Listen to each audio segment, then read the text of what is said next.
क्योंकि शौहर शराबी है, नहीं रहना चाहती है, शौहर जुआरी है, नहीं रहना चाहती है। उसने बहुत समझाया, नहीं मानता है, कुछ कमाता नहीं है, बीवी को खर्चा नहीं देता है, बच्चों का ख्याल नहीं रखता है। समझा समझा के परेशान हो गए हैं सब लोग, समाज और सोसाइटी सब परेशान हो गई है।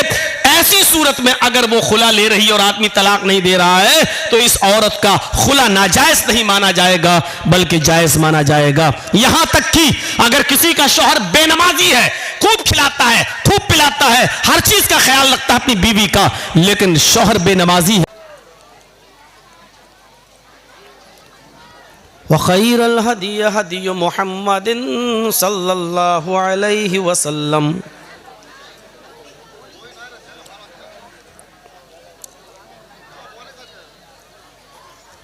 व शर्रुल उमूरि मुहदसातुहा व कुल्लु मुहदसतिन बिदअह,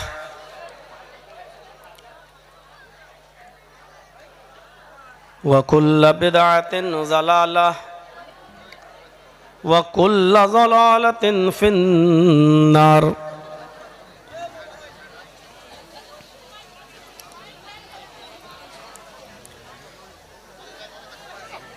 अऊज़ु बिल्लाहि मिनश शैतानिर रजीम।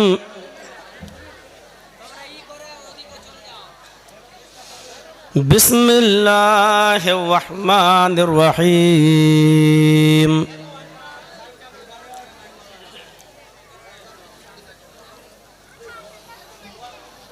इन्नमल मुअमिनूना इख़्वा फ़अस्लिहू बैन अख़वैकुम।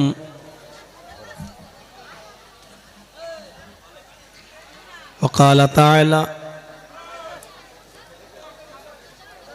या अय्युहल्लज़ीना आमनू इज्तनिबू कसीरम मिनज़्ज़न्न इन्न बअज़-ज़न्नि इस्म वला तजस्ससू वला यग़्तब बअज़ुकुम बअज़ा।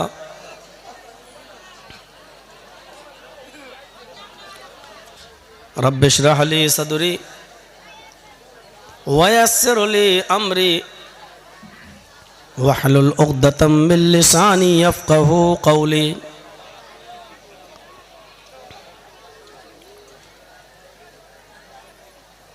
मुअज़्ज़ज़ सदर मोहतरम,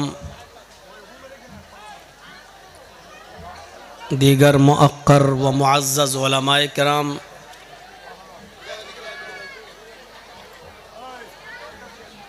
मुअज़्ज़ज़ अहबाब, मुअज़्ज़ज़ सामईन, इस्लामी ख़वातीन माँ और बहनों, कौमों मिल्लत की लायक वर नौजवानों,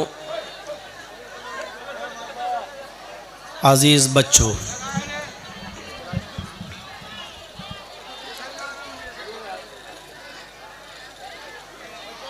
कल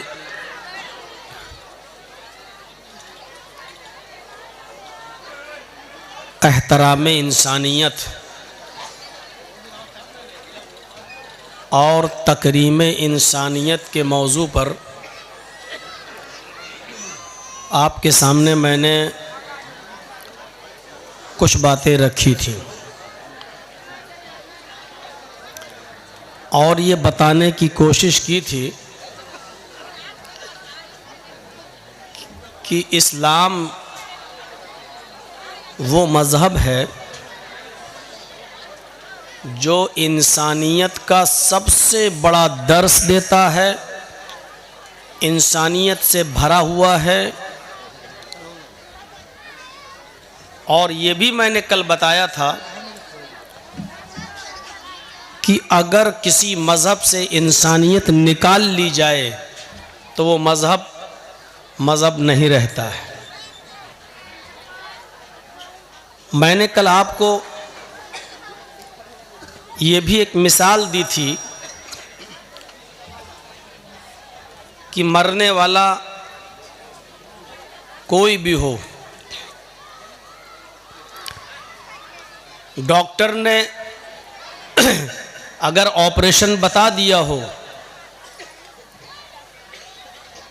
और उस ऑपरेशन के लिए एक बॉटल ब्लड की ज़रूरत हो और आपका ब्लड उसके ब्लड ग्रुप से मिल रहा हो, तो ऐसी सूरत में इंसानियत का तकाजा ये है कि आप रोज़ा भी तोड़ दें लेकिन उस आदमी की जान बचाएं।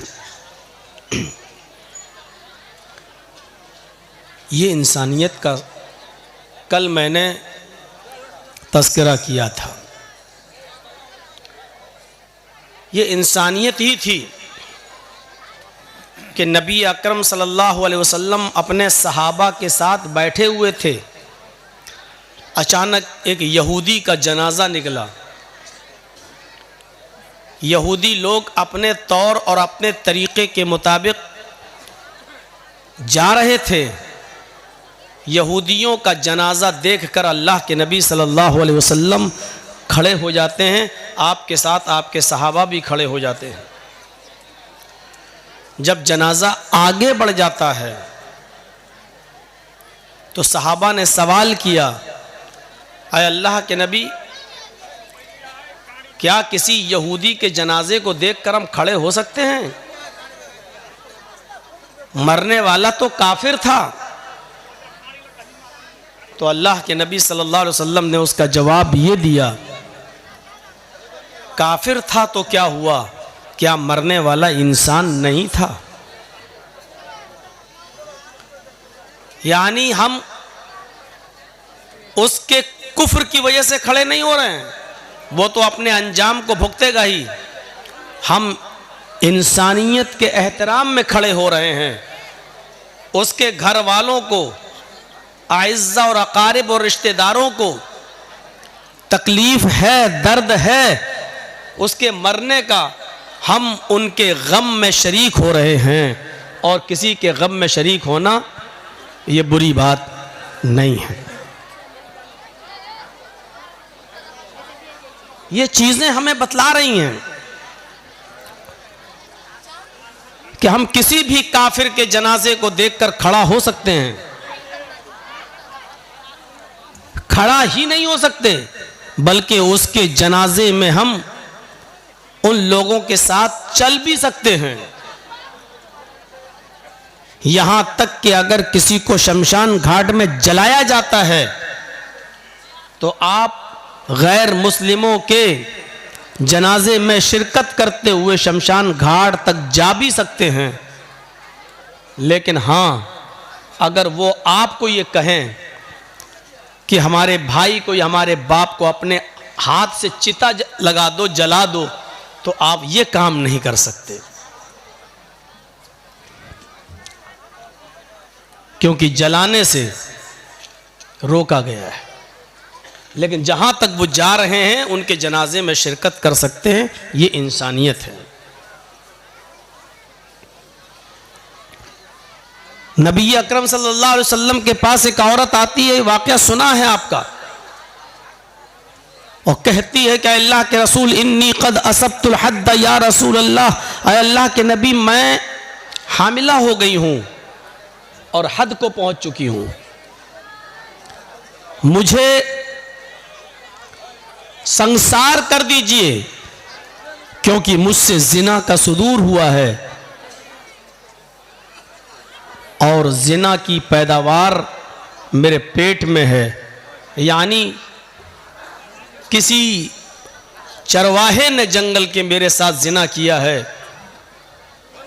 और उसका हमल मेरे पेट में रह गया है। इस्लाम का अगर आप मुताला करें तो आपको इस बात का इल्म होगा कि इस्लाम ने इतनी बंदिशें लगा दी हैं कि कोई शख्स किसी दूसरे के बच्चे को अपना बच्चा न कह सके, हसब और नसब खल्त मल्त न हो। आप अगर जायजा लेंगे तो अकल दंग रह जाती है। किसी मजहब के अंदर इतनी बाउंडेशन नहीं है,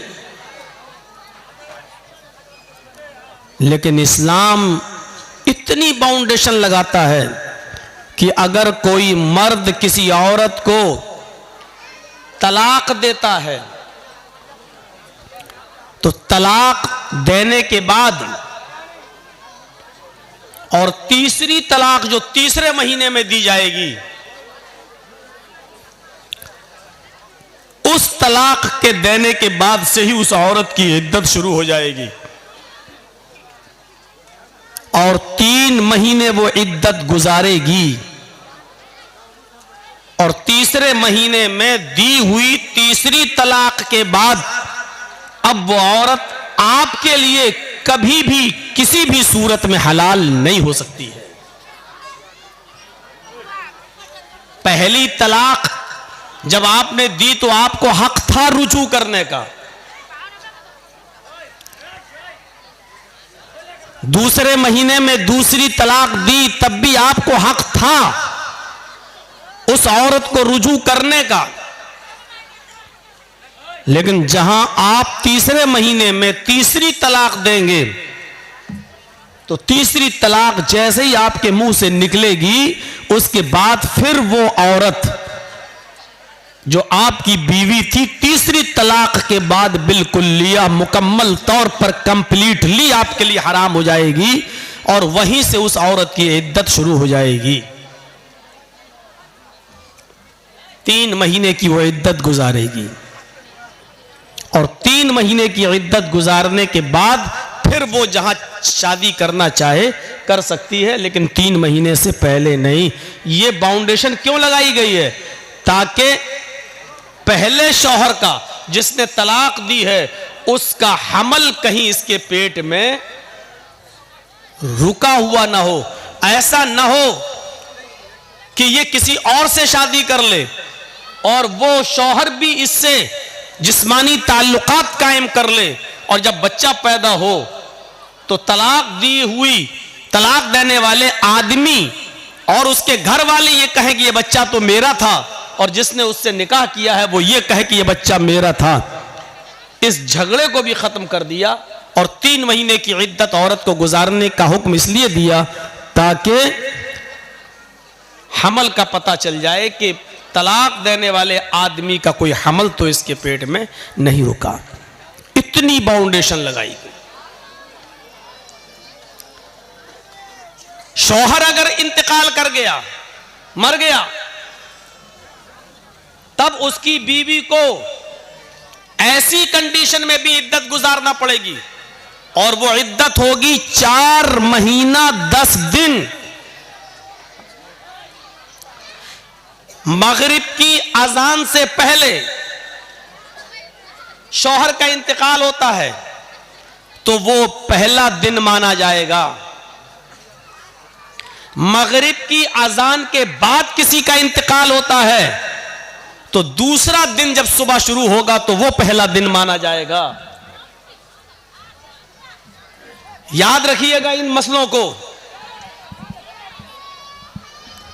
तफसीली तौर पर बताने का मौका नहीं है। यही चीज अकीके में भी शामिल है। कोई बच्चा, आज कौन सा दिन है? जुमा। मगरिब की अजान से पहले पैदा होता है तो आज का दिन माना जाएगा जुमा।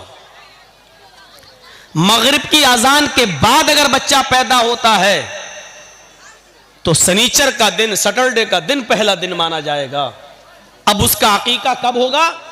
अगर मगरिब की अजान से पहले जुमे के दिन अगर बच्चा पैदा होता है, मगरिब की अजान से पहले, तो जुमे का दिन पहला दिन माना जाएगा जुमा। सनीचर, इतवार, सोम, मंगल, बुध, जुमेरात, यानी जुमेरात को 7वां दिन होगा और जुमेरात को अकीका किया जाएगा। अगर मगरिब की अजान से 1 मिनट भी पहले हुआ तब भी जुमे का दिन माना जाएगा। मगरिब की अजान के बाद होता है तो तारीख चेंज हो चुकी है। अब सैटरडे को पहला दिन माना जाएगा। Saturday, Sunday, Monday, Tuesday, Wednesday, Thursday और फ्राइडे। अब जो अकीका किया जाएगा वो फ्राइडे को किया जाएगा। ऐसे ही इद्दत है। 4 महीना 10 दिन औरत जो इद्दत गुजारेगी शौहर के मर जाने के बाद, मगरिब से पहले शौहर का इंतकाल हुआ तो ये उसका पहला दिन माना जाएगा। और यहां से अरबी महीनों की गिनती गिनी जाएगी। 29 का चांद होगा तो 29 का महीना माना जाएगा, 30 का चांद होगा तो 30 का महीना माना जाएगा। और ऐसे 4 महीने 10 दिन इद्दत गुजारने के बाद जिस दिन 4 महीना 10वां दिन जिस दिन होगा, वो 10वां दिन पूरा करने के बाद मगरिब की नमाज के बाद उस औरत की इद्दत खत्म हो जाएगी।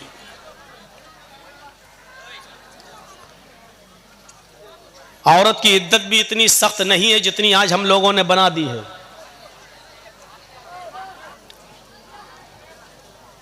उसको घर से बाहर नहीं निकलने दिया जाता है। जिसका शौहर इंतकाल कर जाए उसको अपने घर की छत पर खड़ा नहीं होने दिया जाता है। आसमान से भी पर्दा करो। ये घर की मुल्लानियां जो होती है ना, हज्जने, ये ज्यादा बखेड़े खड़े करती हैं। इद्दत का मतलब सिर्फ इतना है कि 4 महीने 10 दिन तक जिसका शौहर इंतकाल कर गया वो दूसरी शादी नहीं कर सकती है। इद्दत का मतलब सिर्फ इतना है कि वो 4 महीने 10 दिन तक अपने घर में भी मेकअप नहीं कर सकती है। वो 4 महीने 10 दिन तक कोई नया कपड़ा नहीं पहन सकती है। वो 4 महीने 10 दिन तक अगर इन्हीं दिनों में अगर ईद का या बकरीद का दिन आ जाए तब भी वो घर के धुले हुए कपड़े पहन ले, लेकिन वो नए कपड़े न पहने, क्योंकि अभी वो इद्दत में है। इतना है इद्दत का मतलब। बीमार है, डॉक्टर के यहां जा सकती है, इलाज के लिए जा सकती है। उसके घर में कोई आदमी, उसका भाई या बाप बीमार हो जाए तो वो अपने ससुराल से, शौहर के घर से अपने मायके में भी जा सकती है, अपने बाप को देखने, अपने भाई को देखने, अपनी बहन को देखने वो जा सकती है। पर्दा जिन लोगों से अब है उस वक्त भी रहेगा। इसके अलावा इद्दत की और कोई मखसूस हैसियत नहीं है कि हम उसको घर की 4 दीवारी में ऐसे कैद कर दें, ऐसे कैद कर दें कि उसको घर के दरवाजे के बाहर तक ना जाने दें। नहीं, तुम इद्दत के अंदर हो। ये औरत के ऊपर जुल्म है, जुल्म है। 4 महीने 10 दिन की इद्दत यहां गुजारेगी। क्यों? 4 महीने 10 दिन के बाद दूसरी शादी करेगी। उसकी वजह क्या है? ताकि उसके पेट में पहले शौहर का अगर हमल होगा तो पता चल जाएगा, और दूसरी शादी अगर कर भी लेती है तो दूसरा शौहर 4 महीने 10 दिन के बाद तो जो बच्चा पैदा होगा वो दूसरे शौहर का माना जाएगा। हां, लेकिन एक चीज और बता दूं इसमें, अगर शौहर का इंतकाल हुआ और उस वक्त उसकी बीवी हामिला थी और पेट में 8.5 महीने का हमल था, बच्चा था, और शौहर उस बच्चे के पैदा होने से पहले इंतकाल कर गया, यानी 15 दिन पहले इंतकाल कर गया, अब औरत की इद्दत 4 महीने 10 दिन नहीं है। 15 दिन के बाद जब ये बच्चा पैदा हो जाएगा, इस बच्चे की पैदाइश के होते ही उसकी इद्दत भी खत्म हो जाएगी। क्यों? इसलिए कि उसकी इद्दत अब करने की जरूरत नहीं है, वो बच्चा पैदा हो चुका है, और बच्चा पैदा हो जाने का मतलब यह है कि ये उसी मरे हुए बाप का बेटा है। अब वो औरत 15 दिन के बाद, बच्चा पैदा करने के बाद इद्दत के दिनों से खत्म हो चुकी है। अब वो जहां शादी करना चाहे वो कर सकती है। अब इस औरत की इद्दत 4 महीने 10 दिन नहीं होगी। लेकिन अगर शौहर इंतकाल किया हुआ है और उस वक्त उसकी बीवी के पेट में बच्चा था, 1 महीने का हमल था, तो अब इस औरत की मुद्दत बढ़ जाएगी, इद्दत। अब ये पूरे 9 महीने तक, जब तक बच्चा पैदा नहीं हो जाता है तब तक वो इद्दत करेगी। यानी 8 महीने और बाकी रह गए हैं उस बच्चे के पैदा होने में, अब वो 8 महीने तक इद्दत करेगी। इद्दत का मतलब ये है कि वो 8 महीने तक, जब तक बच्चा पैदा ना हो जाए तब तक वो दूसरी शादी नहीं करेगी। यहां से आप अंदाजा लगा सकते हैं कि बच्चे को नाजायज बाप का लक़ब ना मिले या वो नाजायज बच्चा ना कहलाए, इससे बचाने के लिए अल्लाह के रसूल ने कितनी बाउंड्रीज लगाई हैं और कितनी दीवारें खड़ी कर दी हैं, इससे आप अंदाजा लगा सकते हैं। इन पाबंदियों पर अमल करते हुए क्या कोई नाजायज बच्चा पैदा हो सकता है? हमने तलाक भी नहीं दी, एक मसला और सुन लीजिए, हमने तलाक भी नहीं दी और औरत हमारी बीवी रहना भी नहीं चाहती है। आदमी तलाक नहीं देना चाहता है, बीवी रहना नहीं चाहती है। ऐसी सूरत में औरत को खुला का इख्तियार है, खुला का। वो 5-10 आदमी अपने समाज के बिठाएगी और ये कहेगी कि मैं इसके साथ नहीं रहना चाहती हूं। अगर वो नाजायज तरीके से शौहर पर दबाव बना रही है, कोई परेशानी नहीं है, लेकिन बस वो नहीं रहना चाहती है, इसके बावजूद भी वो खुला ले सकती है, लेकिन वो औरत गुनाहगार होगी। मसला याद रखिएगा। अगर आप तलाक नहीं दे रहे हैं, आप कह रहे हैं मेरी परेशानी बताओ, लेकिन उसको रहना ही नहीं है, वो आपकी परेशानी नहीं बता पा रही है, लेकिन उसको रहना भी नहीं है, ऐसी सूरत में आप उसको तलाक नहीं दे रहे हैं, इसके बावजूद वो खुला ले सकती है, लेकिन वो गुनाहगार होगी, वो अज़ाब इलाही की मुस्तहिक होगी, वो अज़ाब जहन्नम की हकदार होगी, लेकिन खुला फिर भी ले सकती है। और खुले का मतलब यह है कि वो समाज के 5-10 आदमियों को बिठा के ये कहेगी मैं अपने इस आदमी के साथ आज के बाद रहना बंद कर रही हूं, मैं नहीं रहूंगी, मैं खुला ले रही हूं, आज के बाद मेरा और मेरे शौहर से कोई ताल्लुक नहीं है। वो समाज के 5-10 आदमियों के बीच में ये बात कह देगी और इसको खुला मान लिया जाएगा। ऐसी सूरत में भी औरत को 1 पीरियड इद्दत गुजारना पड़ेगी। 1 पीरियड इद्दत का मतलब उसको 1 पीरियड तक, 1 MC तक, जब तक उसको पीरियड शुरू नहीं हो जाता है, जिसको हम लोग MC बोलते हैं, जो हर औरत को महीने में कुछ दिनों के लिए जो ब्लड आता है उसको, तब भी उसको 1 ब्लड तक यानी 1 पीरियड तक उसको रुकना पड़ेगा। वो दूसरा निकाह नहीं कर सकती है, दूसरे से शादी, क्योंकि अक्सर औरतें खुला जो लेती हैं, हम तलाक नहीं दे रहे हैं और उसको हमारे साथ रहना ही नहीं है, उसका चक्कर दूसरी जगह चल रहा है, वो उसके बिना रह नहीं पाएगी। तो ऐसी औरतें आदमी में बहुत सी बुराइयां निकाल कर किसी तरीके से तलाक देने पर मजबूर करती हैं, लेकिन आदमी तलाक देने के लिए तैयार नहीं होता है, तो वो कहती है हम रहेंगे नहीं, खुला ले लेती हैं। खुला फिर भी ले सकती है वो औरत, लेकिन गुनाहगार होगी। लेकिन खुला लेते वक्त भी उसको 1 पीरियड का, 1 पीरियड का, 1 MC का इंतजार करना पड़ेगा। जैसे ही उसको MC होगी, पीरियड शुरू होगा, पीरियड खत्म होने के बाद फिर वो शादी कर सकती है। अगर गलत तरीके से खुला लिया है तो अज़ाब इलाही की मुस्तहिक होगी, और जायज तरीके से खुला लिया है तो वो सवाब की मुस्तहिक होगी, क्योंकि शौहर शराबी है, नहीं रहना चाहती है, शौहर जुआरी है, नहीं रहना चाहती है, उसने बहुत समझाया, नहीं मानता है, कुछ कमाता नहीं है, बीवी को खर्चा नहीं देता है, बच्चों का ख्याल नहीं रखता है, समझा समझा के परेशान हो गए हैं सब लोग, समाज और सोसाइटी सब परेशान हो गई है। ऐसी सूरत में अगर वो खुला ले रही है और आदमी तलाक नहीं दे रहा है, तो इस औरत का खुला नाजायज नहीं माना जाएगा, बल्कि जायज माना जाएगा। यहां तक कि अगर किसी का शौहर बेनमाजी है, खूब खिलाता है, खूब पिलाता है, हर चीज का ख्याल रखता है अपनी बीवी का, लेकिन शौहर बेनमाजी है, बीवी कह कह के थक गई नमाज पढ़ो, लेकिन शौहर नमाज नहीं पढ़ता, ऐसी सूरत में भी उसकी बीवी खुला ले सकती है, क्योंकि बेनमाजी शौहर के साथ नमाज पढ़ने वाली औरत का रहना जायज नहीं है। बहुत खुल के मैंने कह दिया है, नमाज पढ़ने वाली औरत, 5 वक्ता नमाजी औरत का बेनमाजी आदमी के साथ रहना जायज नहीं है। उसको चाहिए कि वो समझाए, समझाने पर भी ना माने तो कुछ दिनों के लिए अपने शौहर को छोड़ दे, इस पर भी ना माने तो उससे तलाक का मुतालबा करे, तलाक न दे तब वो 4-10, 5-10 आदमियों को बिठाकर खुला ले सकती है। बल्कि अब्दुल्ला इब्न बास का तो फतवा यह है, शेख सालेह अल उसैमीन का फतवा तो यह है, उसको तलाक की भी जरूरत नहीं है, इसलिए कि बेनमाजी मुसलमान है ही नहीं और किसी मोमिना औरत को किसी काफिर आदमी के साथ रहना जायज ही नहीं है। लिहाजा वो निकाह ऑटोमेटिक टूट जाएगा, खत्म हो जाएगा और औरत इद्दत गुजार कर दूसरा निकाह कर सकती है, तलाक की भी जरूरत नहीं है। शेख सालेह अल उसैमीन का फतवा तो यहां तक है।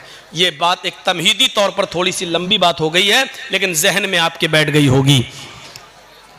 बेनमाजियों को बड़ा बुरा लगता है कि मौलाना साहब ऐसा बोल रहे हैं, हम घर जाएंगे तो हमारी औरतें कल से दबाव न डालने लगे। डालना चाहिए, औरतों को डालना चाहिए। सुन लीजिए, नमाज अगर हमारे मुआशरे और सोसाइटी से निकाल ली जाए तो फिर हम बराबर हैं, हम में और काफिरों में कोई फर्क नहीं रह गया है। नमाज किसी भी हाल में माफ नहीं है। बराबर सुनते होंगे, अगर आपको मोब लिंचिंग करते वक्त 10 आदमी पकड़ लें, 20 आदमी पकड़ लें, आपको पकड़ के बांध दें, आपको किसी खंबे से किसी कुर्सी से बांध दें और ऐसे मौके पर अजान की आवाज आ रही है, अल्लाहु अकबर अल्लाहु अकबर, आप दुश्मनों के बीच में घिरे हुए हैं, 40-50 आदमी आपको घेरे हुए हैं, अजान की आवाज आ रही है, आपको ऐसी कंडीशन में भी नमाज पढ़ना पड़ेगी। सोच रहे हैं आप, ऐसी कंडीशन में नमाज कैसे पढ़ेंगे? आपके हाथ पैर बंधे हुए हैं और कोड़ों पे कोड़े मारे जा रहे हैं, लाठी डंडे बरसाए जा रहे हैं, अजान की आवाज आ रही है, आप कैसे पढ़ेंगे नमाज? आप उनसे कहेंगे कि भाई मुझे वुजू के लिए पानी लाकर दे दो, मैं नमाज पढ़ूंगा। वो वुजू के लिए पानी नहीं देंगे। जो आदमी आपको इस्लाम दुश्मनी में मार रहा है वो आपको पानी लाकर दे देगा? जो आदमी आपके नमाजी होने की वजह से ही आपका मर्डर कर रहा है वो आपको पानी लाकर देगा? लेकिन आप पानी मांगेंगे, आप पानी मांगेंगे। भैया ये यहां से जरा मछलियां कम बेचो, आप लोग बहुत बेच चुकी हो। वो पानी नहीं देंगे। तब शरीयत ये कहती है कि उस सूरत में आप नियत से वुजू करेंगे। नियत से वुजू का मतलब दिल में इरादा करेंगे कि मैंने वुजू की नियत की। आज थोड़े से 2-4 मसले मैं आपको समझा दूं, उसके बाद तकरीर फिर आगे। दिल में नियत कर लीजिए मेरा वुजू। अब आप वहीं पर देखें किबला कहां है। अगर किबले की तरफ आपका चेहरा है तो ठीक, और नहीं है तो जिस तरफ भी आपका चेहरा है उसी तरफ आप नियत कर लीजिए कि अगर मेरा चेहरा किबले की तरफ होता तो मैं किबले की तरफ रुक करके नमाज पढ़ता, लेकिन मेरा चेहरा किबले की तरफ नहीं है। बहरहाल अल्लाह तो हर तरफ है, हर तरफ, हर जगह नहीं, तरफ जगह में फर्क है। हम अल्लाह को हर जगह नहीं मानते हैं और मानना भी नहीं चाहिए, यह कुफ्र है। अल्लाह हर जगह नहीं है, अल्लाह का इल्म हर जगह है। अल्लाह अपने वजूद के एतबार से हर जगह नहीं है, अल्लाह अपने इल्म के एतबार से हर जगह है। लेकिन जवाब क्या, अल्लाह कहां है? सुम्मस्तवा अलल अर्श, अल्लाह अर्श पर है। अल्लाह स्टेज पे नहीं है, अल्लाह आपके घर में नहीं है। लोग बहुत सारे, अल्लाह तो हर जगह है, अल्लाह तो हर जगह है। नालियों के अंदर भी अल्लाह है, तुम्हारे बाथरूम में भी अल्लाह है। नहीं, अल्लाह अर्श पर है लेकिन उसका इल्म हर जगह है। वो नालियों में नहीं है लेकिन नालियों में कितने कीड़े हैं वो जानता है। समंदर में अल्लाह नहीं है लेकिन समंदर में कितनी मछलियां हैं ये अल्लाह को मालूम है, और कितनी मछलियों के पेट में अंडा है ये अल्लाह जानता है। अल्लाह इस दरख्त के ऊपर, पेड़ के ऊपर नहीं है लेकिन इस पेड़ पर कितने पत्ते हैं ये अल्लाह जानता है। अल्लाह मां के पेट के अंदर नहीं है लेकिन मां के पेट के अंदर लड़का है या लड़की अल्लाह जानता है। तो अल्लाह का इल्म हर जगह है, अल्लाह हर जगह नहीं है। यह अकीदा याद रखिएगा। ए गांधी जी के 3 बंदरों, उतरो, चलो जाओ। या सामने बैठ के बताइए, पता लगाओ तो ये दिन में पैदा हुए थे कि रात में पैदा हुए थे?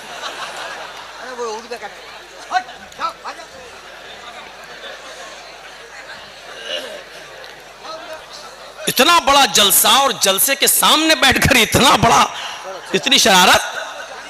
मेरा तो दिल कहता है कि इनके माँ बाप से पूछो ये रात में पैदा हुए होंगे, मेरा दिल कहता है। अब सही इल्म तो अल्लाह ही को मालूम है। तो अब आप अंदाजा लगाइए, अल्लाह का इल्म हर जगह है, अल्लाह हर जगह। देखिए इन बच्चों की वजह से मैं भूल गया हूं ना कि क्या बोल रहा था। किसी को मालूम हम क्या बोल रहे थे? वो तो हमें मालूम ही है। हाँ?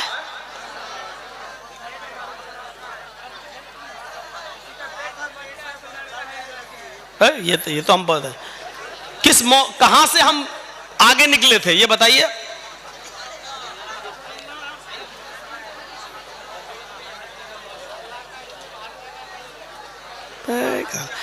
ये तो हमें मालूम ही है कि अल्लाह का इल्म हर जगह, अल्लाह अपने वजूद के एतबार से नहीं। बात कहां से निकली थी? अच्छा सुनिए यार, बात यहां से नहीं निकली थी। बात यह है कि किबला उसको नहीं मालूम है, कुर्सी पर बैठा हुआ है, यहां से बात निकली थी। क्या सुनते हैं आप? बोल रहा हूं खेत सुन रहे हैं, खलियान। यहां से बात टर्न हुई थी। तो जहां उसका चेहरा है उसी तरफ रुक करके नमाज पढ़ेगा। वुजू नहीं बनाया है, नियत से वुजू, नियत कर ली कि यही मेरे लिए किबला है, चलिए। अब अल्लाहु अकबर नहीं कह पा रहा, हाथ नहीं बांध पा रहा है, तो अब इशारे से कहेगा अल्लाहु अकबर, सुब्हानक अल्लाहुम्मा व बिहम्दिका व तबारक अस्मुका व तआला जद्दुका व ला इलाहा गैरुक, औज़ु बिल्लाहि मिनश शैतानिर रजीम, बिस्मिल्लाहिर रहमानिर रहीम, अल्हम्दुलिल्लाहि रब्बिल आलमीन, अर्रहमानिर रहीम, मालिक यौमिद्दीन। इस वक्त पढ़ेगा, रुकू नहीं कर पाएगा, अल्लाहु अकबर कहेगा, सुभान रब्बिल अज़ीम, सुभान रब्बिल अज़ीम, सुभान रब्बिल अज़ीम, समी अल्लाहु लिमन हमिदा, रब्बना व लकल हम्द, हम्दन कसीरन तय्यबन मुबारकन फी, अल्लाहु अकबर, सुभान रब्बिल आला।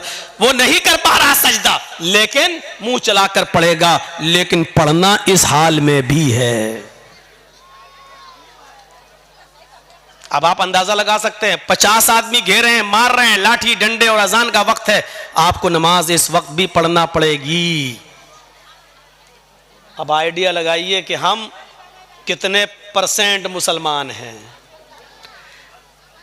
वुजू नहीं बनाने दिया जा रहा है, लेकिन दिल से नियत कर लीजिए वुजू की, लेकिन नमाज फिर भी पढ़ना है। मार पे मार पड़ रही है, इस मौके पर भी आपको नमाज पढ़ना है। जब नमाज इस कंडीशन में माफ नहीं है तो मेरे प्यारे साथियों, मौलाना जर्जीस की तकरीर सुनकर 12 बजे और 1 बजे अपने बिस्तर पर जाकर फजर की नमाज में इसलिए नहीं उठ पाना कि रात में जलसे में हम देर से आए थे, इसलिए फजर में हमारी आंख नहीं खुली। उन लोगों के लिए फजर में सोते रहना कैसे जायज हो जाएगा? मौलवी जर्जीस का जलसा आपके ऊपर फजर की नमाज में सोते रहने की इजाजत आपको कैसे दे सकता है? सोचिए। जिनको होटल खोलना होती है वो फजर की नमाज से पहले होटल खोल लेते हैं, क्योंकि नमाज पढ़ने वाले बहुत से लोग बीड़ी की तरह नशेबाज होते हैं, उनको नमाज पढ़ते ही चाय चाहिए। अगर आपको अपनी जिम्मेदारी का एहसास हो जाए, आपको अपनी जिम्मेदारी का एहसास हो जाए, तो यकीन मानिए कि आप सो नहीं सकते। आप अपने वक्त पर उठेंगे, आप अपने वक्त पर जागेंगे, लेकिन उसी में आपको दिल हमें हर वक्त लगाए रहना पड़ेगा। नमाज का टाइम, हर वक्त नमाज में। जरा गौर कीजिए, एक आदमी भूखा था और उसी से किसी ने सवाल कर लिया कि 2 + 2 कितना होता है, 2 2 कितना होता है? उसने कह दिया 4 रोटी। यहां तो रोटी के बारे में पूछा नहीं गया, वो 4 माइक भी तो कह सकता था, वो 4 आदमी भी तो कह सकता था, वो 4 पेन, 4 कॉपी कुछ भी कह सकता था, लेकिन चूंकि वो भूखा था, उसके दिमाग में रोटी और खाना ही उसके दिमाग पे चढ़ा हुआ था। उससे तो सिर्फ ये पूछा गया कि 2 2 कितना होता है, उसने कह दिया 4 रोटी। क्यों? क्योंकि उसके जहन में खाना चढ़ा हुआ था, उसकी जबान से रोटी निकल गया, 4 रोटी। मेरे भाइयों, ये रोटी का लफ्ज निकलना ये बता रहा है कि आदमी कितना भूखा है। अगर आपके ऊपर नमाज सवार हो जाए, आपके जहनों पर नमाज सवार हो जाए और आप उठे बैठे लेटे सोए जागे खाए पिए, वक्त दुकान जाएं, कारोबार करें, फैक्ट्री जाएं, ऑफिस जाएं, दुकान जाएं, लेकिन नमाज आपके जहन पर चढ़ी रहे तो यकीन जानिए आपको हर वक्त नमाज का ख्याल लगा रहेगा। रात में कई कई मर्तबा आप उठेंगे तो अपनी घड़ी देखेंगे, मोबाइल में टाइम देखेंगे कि फजर का वक्त हुआ या नहीं हुआ है। आप अगर अपनी जिम्मेदारी संभालेंगे और समझेंगे तो।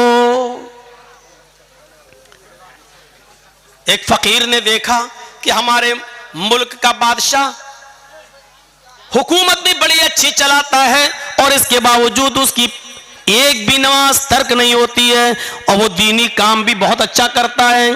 उस बादशाह को, फकीर उस बादशाह के पास गया और कहने लगा, बादशाह सलामत, आपकी अदालत में, आपके दरबार में शेर और बकरी एक ही जगह पानी कैसे पी लेती है, जबकि शेर बकरी को देखकर उस पर झपटता है। यानी बकरी रहेगी जहां शेर रहेगा वहां बकरी नहीं रह सकती है। लेकिन हम देखते हैं, बादशाह ने कहा कि हम कुछ समझे नहीं तुम्हारी बात, आए फकीर मुझे समझाओ क्या बात है। फकीर ने बताया कि बादशाहों को नमाज और रोजे की फुर्सत कहां है, वो तो लोगों की शिकायतें और फरियादें सुनते हैं, वो तो बिजी रहते हैं, उनको इतना टाइम कहां रहता है कि वो नमाज पढ़ सकें, रोजा रख सकें। लेकिन आप वक्त पर नमाज भी पढ़ लेते हैं, लोगों की शिकायत भी सुनते हैं, हुकूमत भी और हुक्मरानी भी अच्छी तरीके से चलाते हैं और कर लेते हैं। अच्छा ये देखना चाहते हो मैं ये कैसे कर लेता हूं? कहा कि सुनो, इस फकीर के हाथ में पानी का एक प्याला पकड़ाओ। तो पानी का प्याला पकड़ा दिया, फकीर ने पानी का प्याला पकड़ लिया, कहा जाओ मेरे इस पानी का प्याला लेकर मेरे शहर का एक चक्कर लगा कर आओ। उसने कहा इसमें कौन सी बड़ी बात है, मैं कटोरा लेके वैसे भी भीख मांगता फिरता हूं, चक्कर लगा लेता हूं पानी का प्याला लेकर। उसने कहा ऐसे नहीं, अपने 2 जल्लादों से कहा कि तलवार मियान से निकालो। जल्लादों ने मियान से तलवार निकाली, एक को इस फकीर के दाएं खड़ा कर दिया और एक जल्लाद को बाएं खड़ा कर दिया और कहा अब जाओ इस पानी का प्याला लेकर मेरे पूरी बस्ती का, मेरे पूरे शहर का दौरा करो और जल्लादों से कह दिया अगर इस पानी के प्याले में से एक भी पानी की बूंद अगर छटक कर जमीन पर गिर जाए तो इस फकीर का सर काट कर जरा मेरे पास ले आना, फिर मुझे जरूरत नहीं इस फकीर की, इसका सर तन से जुदा कर देना। फकीर की तो हवा टाइट हो गई, फिर पानी का प्याला लिया और चल रहा है और ऐसे चल रहा है और एक बूंद भी छलकने नहीं दे रहा है। जब वो पूरा शहर घूम कर आया तो अल्लाह की कसम पसीना पसीना था उसका, अंदर की गंजी तक पसीने में भीग चुकी थी।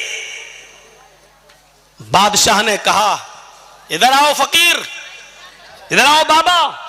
फकीर ने कहा जी बताओ तुम्हें मेरे शहर की रौनक कैसे लगी, मेरी बस्ती तुम्हें कैसी नजर आई, मेरा ये शहर तुम्हें कैसा लगा। फकीर ने कहा तेरा सत्यानाश हो, तेरे इन दोनों जल्लादों की तलवार ने बस्ती देखने की मोहलत ही हमें कहां दी, मेरी नजर तो प्याले पर थी, अगर पानी का एक बूंद भी छटक जाता तो मेरी तो गर्दन उड़ जाती। बादशाह सलामत, आप ये कैसे पूछ रहे हो कि शहर कैसा लगा, मैंने शहर देखा ही कब है।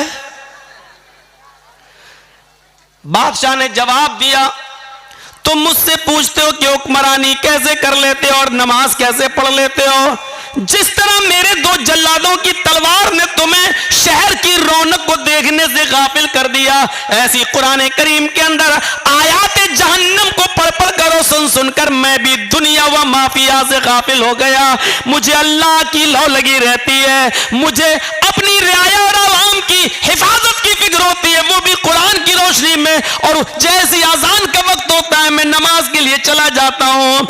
अल्लाह के अजाब की वजह से मुझे इस बात का एहसास ही कहा रहा कि मैं हुक्मरां हूं, मैं हाकिम हूं, मैं बादशाह हूं। सुनो, जब अल्लाह का डर पैदा हो जाए तो फिर आदमी सब कुछ कर लेता है। जैसे जल्लादों के डर ने तुम्हें शहर नहीं देखने दिया है, तुम्हारी हालत भी कपकपाने लगी है, थर्राने लगी है, ऐसे अल्लाह के अजाब के डर से मैं भी कपकपाता हूं, मैं भी थर्राता हूं। इसलिए मैं अल्लाह की मखलूक के दरमियान बेइंसाफी नहीं होने देता हूं और वक्त पर नमाज की पाबंदी करता हूं, अल्लाह के हुकूक भी अदा करता हूं और रियाया के हुकूक भी अदा करता हूं। जब हमें एहसास हो जाए कि एक दिन हमें कब्र में जाना है तो कोई आदमी, मेरे भाइयों, नमाज छोड़ सकता है? अगर ये सब जानते हैं कि कब्र में जाना है, लेकिन एहसास हो जाए कि कब्र की तारीकी क्या है, कब्र के अंदर खुदा हुआ गड्ढा,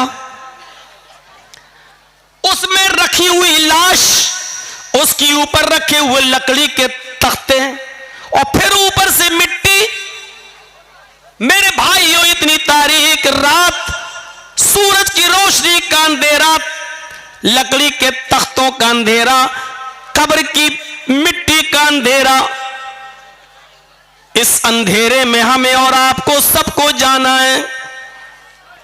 बहुत आसान है कह देना मरेंगे तब देखा जाएगा, बहुत आसान है कह देना कि मरेंगे तब देखा जाएगा। कहते हैं कब्र का हाल मुर्दे से पूछो। मेरे भाइयों, ये एहसास हो जाए कि एक दिन हमें अल्लाह के दरबार में जवाब देना है। जन्नत भी है, जहन्नम भी, हमें जहन्नम से अपने आप को बचाना है। अगर यह एहसास हो जाए कि अजाब जहन्नम बड़ा सख्त है तो कोई आदमी फिर उस अजाब से बचने की फिक्र क्यों नहीं करेगा? हमें एहसास नहीं है उस बादशाह ने कितनी अच्छी तरीके से समझा दिया है। मेरे भाइयों, इतनी सब चीजें मानने के बाद, इतनी सब चीजें जानने के बाद, अब आइए मैं अब शुरू वाली अपनी बात पर आता हूं कि उस औरत ने, जो आदमी इतना सब कुछ कर ले तो फिर हराम बच्चा पैदा होगा? नहीं हो सकता। कितना ख्याल रखा गया है। लेकिन वो औरत थी और सहाबी आती और आकर कहती है कि अल्लाह के नबी, मेरे पेट में हमल है, बच्चा है, अय अल्लाह के रसूल सल्लल्लाहु अलैहि वसल्लम, मुझे सजा दे दीजिए क्योंकि मुझसे जिना का सुदूर हुआ है। आपने कल ले जाओ, पत्थरों से मार मार कर खत्म कर दो। लेकिन कहने लगी मेरे पेट में बच्चा है, तो कहा कि जाओ, जब बच्चा पैदा हो जाए तब आना। जब बच्चा पैदा हो गया तब आई, कहा अब इसको मार दो, खत्म कर दो। बच्चा रोने लगा। मां अपने बच्चे को जब दूध पिलाने लगी तो अल्लाह के नबी ने कहा, खातून, अभी तुझे मारा नहीं जाएगा, अभी कत्ल नहीं किया जाएगा। ये बच्चा जो नाजायज बच्चा है, जो जिना की पैदावार है, अभी तेरे दूध की जरूरत है इस बच्चे को, अभी तुझे नहीं मारा जाएगा। इतनी तमाम बंदिशों के बावजूद वो औरत कबूल करती है कि ये नाजायज बच्चा है। सोचिए मेरे भाइयों, ये हराम औलाद है, लेकिन उस हराम बच्चे को भी अल्लाह के रसूल पेट में मारने की इजाजत नहीं दे रहे, खत्म करने की इजाजत नहीं दे रहे हैं। बच्चे के मां से कहा जा रहा है, जब ये बच्चा तेरा दूध छोड़ दे तब तू आना। उसने दूध भी जल्दी छुड़वा दिया। आमतौर पर बच्चे 2 साल दूध पीते हैं, उसने 1 साल, 1.25 साल में, 1.5 साल में दूध छुड़ा दिया। फिर लेकर आई और कहने लगी अब बच्चा रोटी खाने लगा है। अल्लाह के नबी ने फरमाया, आय अल्लाह की बंदी, अब मेरे पास कोई बहाना नहीं है कि मैं तुझे छोड़ सकूं। आए सहाबा, जाओ और इसको ले जाकर सीने के बराबर गाड़ कर इस औरत को पत्थरों से मार मार के खत्म कर दो। पूरे वाक़े को बताने का मकसद ये है कि ये इंसानियत थी जनाब मोहम्मद रसूलुल्लाह सल्लल्लाहु अलैहि वसल्लम की, कि हराम का और नाजायज बच्चा भी गिराने की इजाजत नहीं दे रहे हैं। ये इंसानियत है, इंसानियत। और इंसानियत का सबसे बड़ा सबक इस्लाम पेश करता है। हर हाल में मसाइल को जानने की कोशिश करो। एक मसला आपके सामने अगर रखा जाए तो आप उसका क्या जवाब देंगे? आइए, आजकल लेटेस्ट मसले आते हैं। एक गैर मुस्लिम मुसलमान हो गया रमजान के महीने में, आज 20वां रोजा है और आज वो मुसलमान हो रहा है, तो अब वो कितने रोजे रखेगा? सिर्फ रोजे तो 10 बचे हैं और 29 का चांद हो गया तो 9 ही रोजे बचे हैं। और इस्लाम वो आज ला रहा है, और रोजे तो हर मुसलमान पर एक महीने के, रमजान के पूरे महीने के रोजे फर्ज हैं। तो अब वो कितना रोजा रखेगा? शरीयत क्या कहती है? शरीयत ये कहती है कि वो 20वें रोजे को अगर इस्लाम कबूल करता है तो 20वें रोजे के बाद से ही उसके ऊपर रोजा फर्ज हो जाता है, और जितने रोजे उसको मिलेंगे उतने वो रखेगा। अब सवाल ये पैदा होता है, 20 रोजे जो उसके छूटे हैं, क्या वो ईद के बाद पूरे करेगा? नहीं करेगा। क्यों नहीं करेगा? दलील क्या है? भाई अहले हदीस हो तो दलील तो चाहिए ना। आप लोगों ने जलसा बहुत अच्छा किया है, लेकिन ये लाइटिंग बहुत बुरी की है, कभी हरी कभी लाल, और वो आंखों पे पड़ती है तो कभी तो लगता बहुत आदमी है, कभी दिखता एक भी नहीं है, और कभी जब लाल जलती है तो मैं सोचता हूं रुक जाना चाहिए क्योंकि ये रेड सिग्नल है, ये हमको इशारा कर रही है कि बोलना बंद कर दो।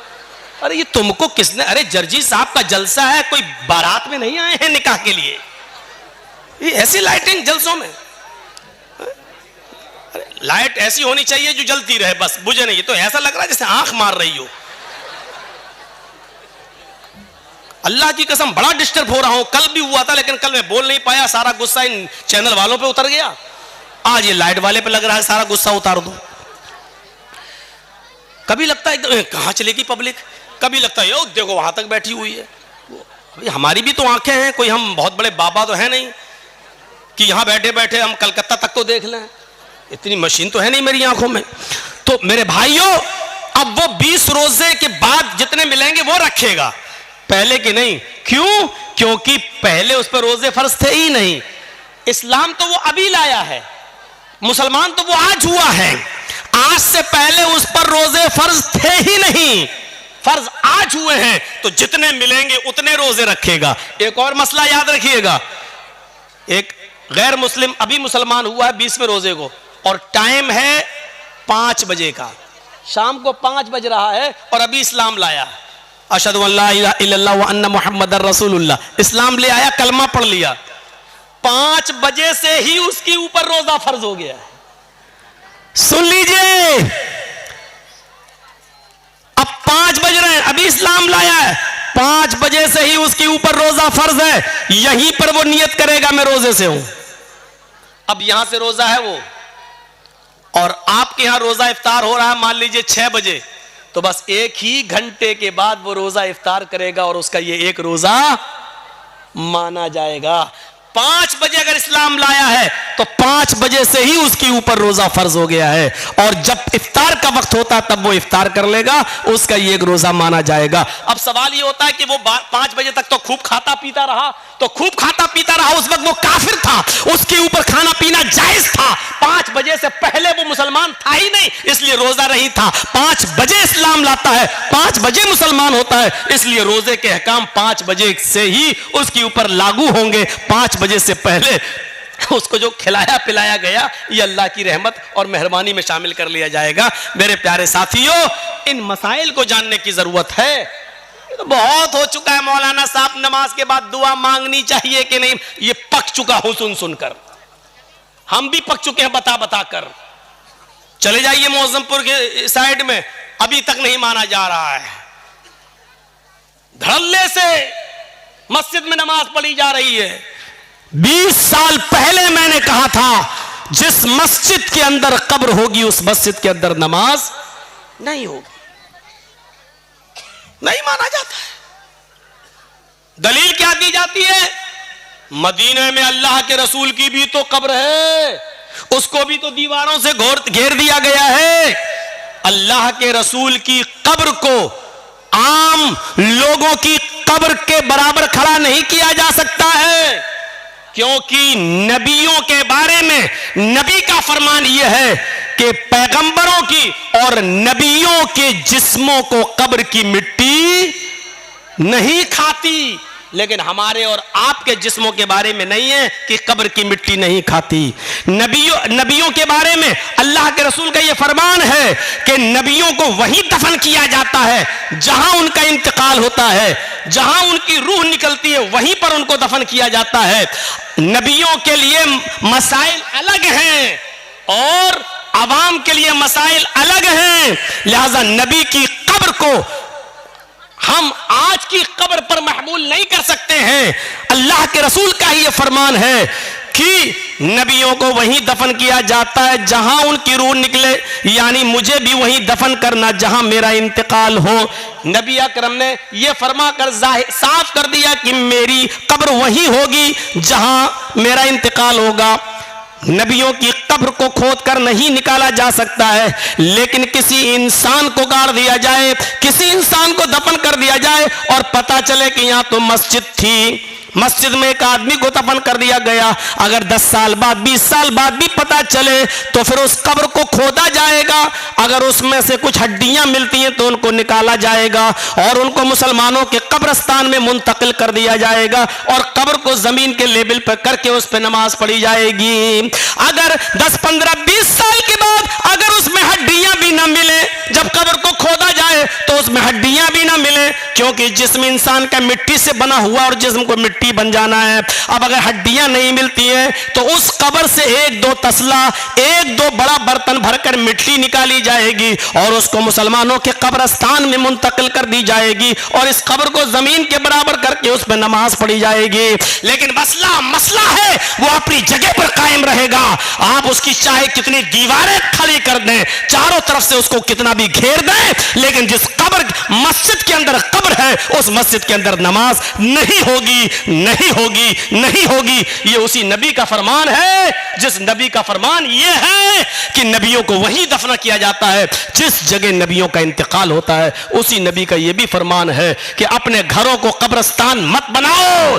यह भी कहा उसी नबी ने, लानतुल्लाहि अलल यहूदी वन नसारा इत्तखज़ू कुबूर अंबियाहिमुल मसाजिद। अल्लाह की लानत हो यहूद और नसारा पर जिन्होंने अपने अपने नबियों की कब्रों को मस्जिद बना लिया है। मेरे भाइयों, कब्रों को मस्जिद नहीं बनाया जा सकता है, मस्जिद में कब्र नहीं बनाई जा सकती है। लिहाजा इस हदीस को अपनी जगह पर, ये मसले पुराने हो चुके हैं, अब लेटेस्ट मसाइल की तरफ आइए, नए नए मसाइल की तरफ आइए। वक्त की जरूरत है नए मसाइल की तरफ आना। तो ये मसले तो बहुत पुराने हो चुके हैं, तो हमें इन मसलों को जानने की जरूरत है।